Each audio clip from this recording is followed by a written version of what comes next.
नमस्कार मित्रांनो, लग्नानंतर होईलच प्रेम या मालिकेमध्ये देशमुखांच्या आनंदाला अगदी उधाण आलेलं आहे.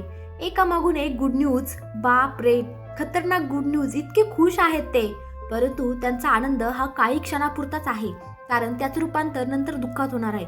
परंतु आपण आनंदाची बातमी कोणती ते तर ऐकून घेऊया.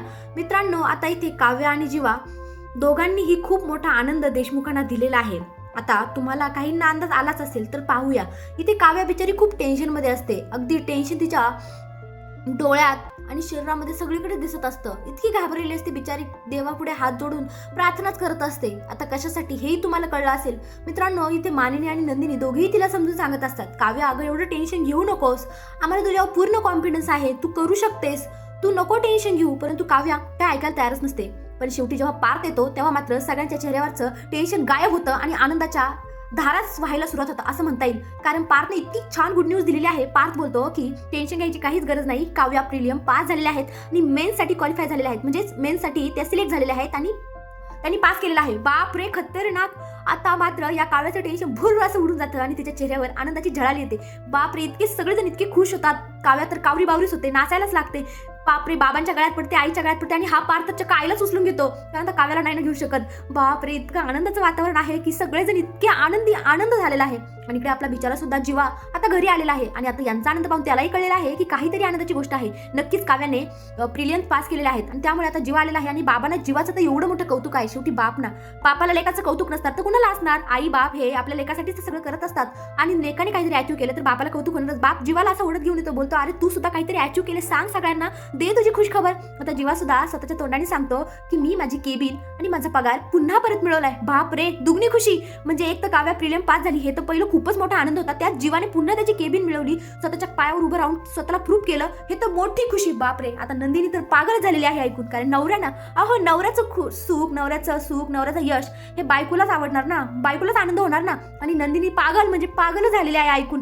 म्हणजे सगळेच देशमुख खूप खुश आहेत. तो त्यांच्या चेहऱ्यावरून आनंद असा झळाळत आहे. इतकं छान सुंदर असं वातावरण, सुंदर आनंदी वातावरण आहे आणि सगळेजण खूप खूप खुश आहेत.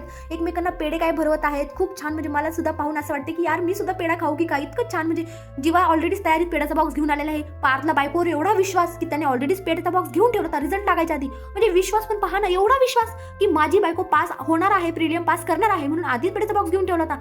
खरंच विश्वास असा म्हणता पार्थ सारखा की बायकोवर विश्वास, तिला स्वतःवर विश्वास नाही पण पार्थला एवढा विश्वास तिच्यावर.